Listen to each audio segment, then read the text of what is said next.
Well, just a quick comment. This week we have the new UN IPCC report out this week, fresh. At Climate Depot, I have a great analysis of this by climate statistician Dr.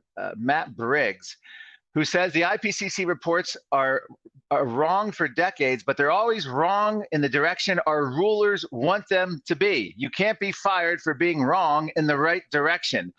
And I think just listening to the geologic history of the Earth, as we just saw, we realize where the UN IPCC is coming from. But just so your listeners know why this report is being called the Code Red, the great analysis here is Dr. Briggs, the climate statistician, believes that they literally went and did a find and replace of every instance of very likely in the last UN report and changed them to virtually certain, because they're just making the report more extreme predictions. When current reality fails to alarm, they make scarier and scarier predictions of the future. And I think that's what we're seeing here, and that's why the media is going nuts. Roger Pilkey Jr., a extreme weather expert, it talks about how they use the most extreme climate model scenario to come up with all this scare. And you ask, what's the reason for this? Why do they want to scare people? It goes right to what you asked me, Mary Jean, about the climate lockdowns, or what you would call a version of the climate lockdowns. So what happened is there's a lead author of this report who literally runs a climate crisis group that's probably, and I can't prove this yet, financially benefiting from his service to the United Nations, at least from the publicity angle. He said the purpose of this report was to get people to vote a different way, to make them aware, make them vote better. In other words, don't vote for climate deniers. And why is this? They want to control. And now you see on the screen here, it says, climate lockdowns is a coronavirus lockdown the future environmentalists want. I did a whole special report on this last October of 2020. And then my book, Green Fraud, actually details 2 chapters on the COVID climate connection, which deals exactly with this. But here's a little history. Richard Lindzen, the MIT climate scientist, 2009, talking about CO2. It's hard to imagine a better leverage point than carbon dioxide to assume control over a society. It's essential to the production of energy. It's essential to breathing. If you demonize it, gain control, you control everything. So it's kind of like a fundamental attractiveness to the bureaucratic mentality. Now think about that. 2009. And I have news for you. Richard Lindzen was right. CO2 was probably the best thing they had going until 2020. They did imagine it. It's hard to imagine something. Let's go back. It's hard to imagine a better leverage point to assume control. They did end up imagining something better than CO2. The COVID climate reset. This is the pandemic. This is the great reset beneath it. They started out with a flattening of the climate curve, and the flattening of the coronavirus curve, but now climate activists openly talking about, this is the Washington Post in Washington, D.C. We can flatten the climate curve too. Remember, they flattened the curve for 2 weeks? Didn't quite last 2 weeks, did it, folks? And don't expect a climate curve to be flattening, to be temporary either. This was Teen Vogue magazine. If we can shut down the world to stop a virus, it also means it's possible to do the same for climate change. They were jealous. John Kerry, the climate activist, Greta Thunberg, United Nations officials, they were jealous that they had spent decades trying to scare the public. They failed, and COVID came along and terrified everyone. Within weeks, they were able to implement the Green New Deal overnight. John Kerry says, I don't say this in a partisan way, but the parallels between COVID and climate are screaming at us, both positive and negative. You could easily replace the words. So you see what's happening here. They're morphing them. The climate activists were lusting after these lockdowns. The woman in red is the COVID lockdown, the COVID-19. The man represents socialism, and climate change thought that they had a handle on socialism until the virus came along. Net zero, we hear a lot about that. The Biden administration, Europe and Canada. It's like a lockdown, a COVID lockdown, but you know what? It's going to be permanent. And that's the scary thing. Time Magazine 2030 edition. The pandemic remade every corner of society. Now it's climate's turn. Hey, who hasn't loved the last 18 months? It remade our lives, the greatest transfer of wealth. We couldn't go to weddings, funerals. We had the limited travel, stay-at-home orders, no barbecues, no weddings, no curfews imposed upon us. Time Magazine thinks it's great. Now it's climate's turn. Hey, we got to get in on this fun.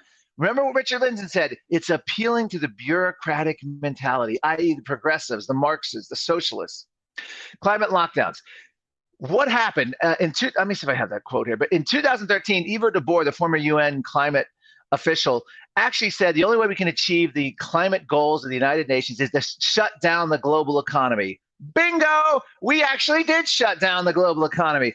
But apparently it wasn't enough for that 18 months or a year that we did it, because now, according to the UK Guardian, we need every 2 years, we need to shut down the global economy to have a chance at meeting our climate goals. Now, remember, we declared a COVID health emergency, the World Health Organization, the Centers for Disease Control, every country's health experts, all following in line with China. And by the way, guess who's the biggest single funder to the World Health Organization? Bill Gates Foundation. So that just tells you a little bit about it. By the way, guess what Bill Gates just said last week? He wants to see COVID lockdowns modeled after what we're seeing in Australia. And you know what Australia is doing? Zero COVID, much worse than zero emissions. This is zero COVID, pure fascism, where they're locking people in their home. They're flying helicopters over beaches. Beautiful sunny days, people out on the beach getting healthy sunshine, vitamin D, swimming. The health bureaucrats flying over with the police force telling them they have to go in. That's what Bill Gates thinks is the model. And he's the guy funding this. And I'll get to Bill Gates a little later because he's also behind the effort for the climate lockdowns.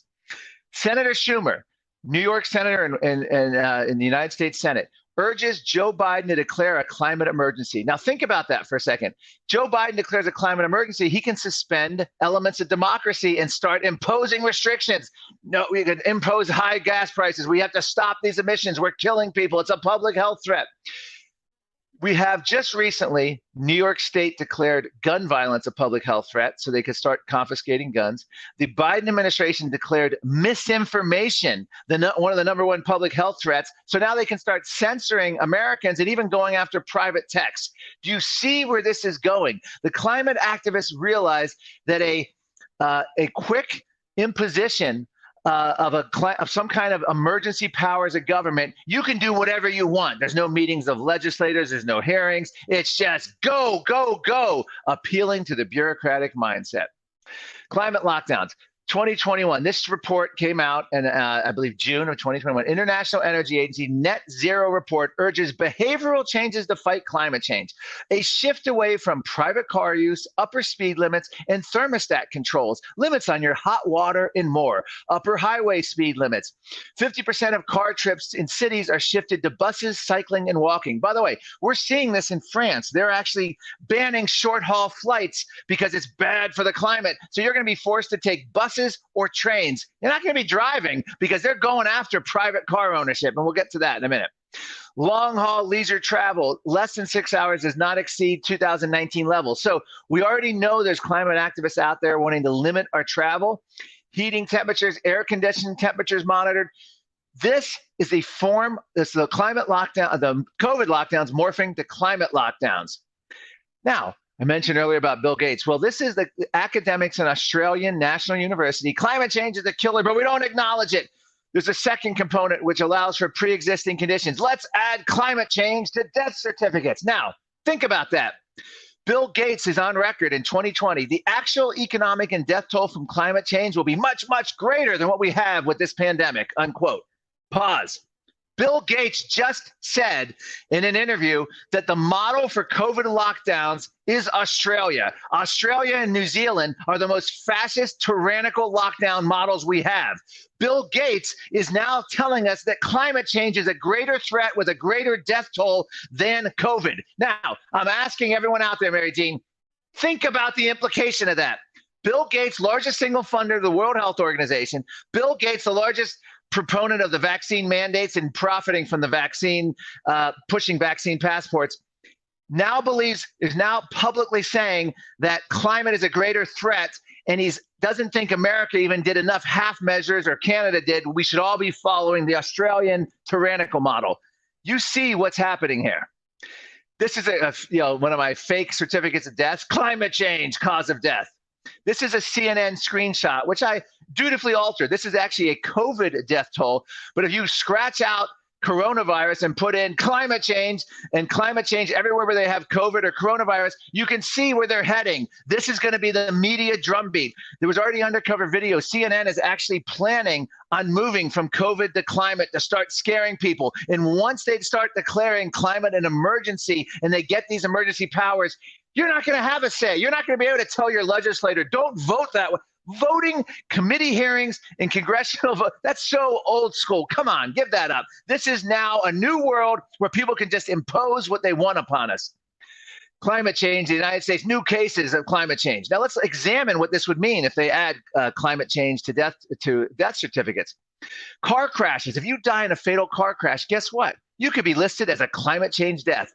The federal government under the Obama administration did studies claiming that climate change is leading to more fatal car crashes. The American Cancer Society, you think, oh, this is a scientific institution that's just concerned about people's health and welfare.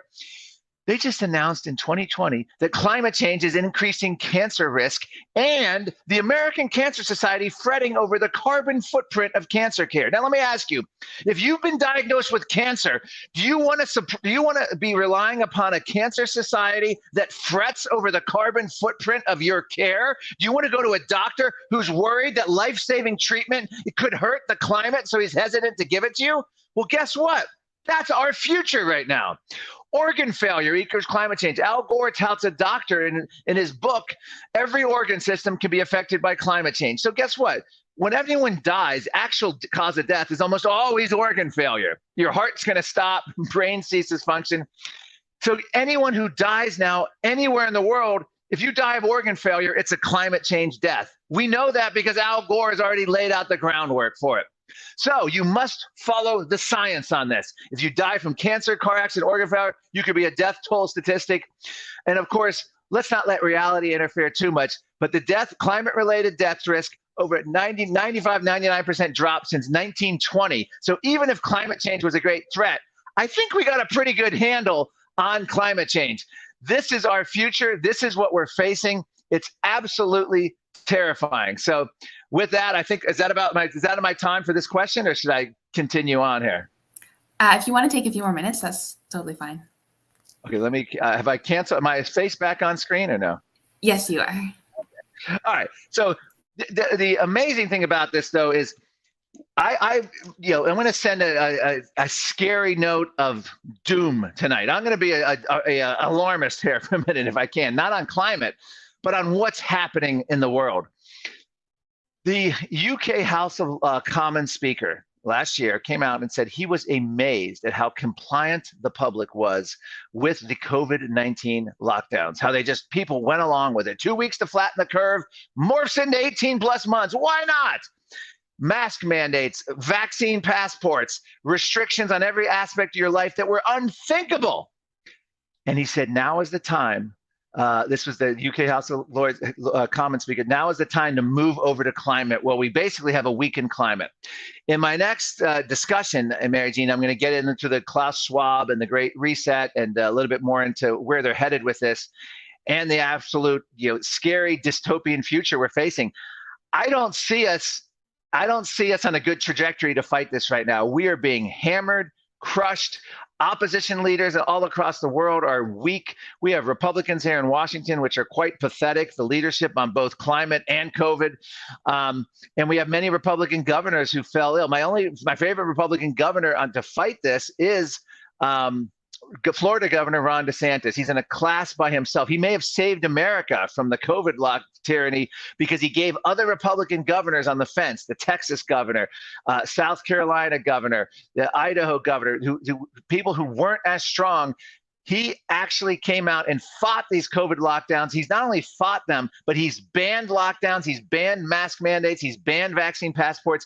That's true leadership. That's the kind of leadership we need. And we also need mass defiance of this. In Europe right now, there's mass protests in France and Germany and England of all these COVID passports and locks. Because if they succeed on COVID, it's a no-brainer that they're going to succeed on climate. So with that, I'll end my thing here and I'll have part 2 later on in the program. So thank you for listening.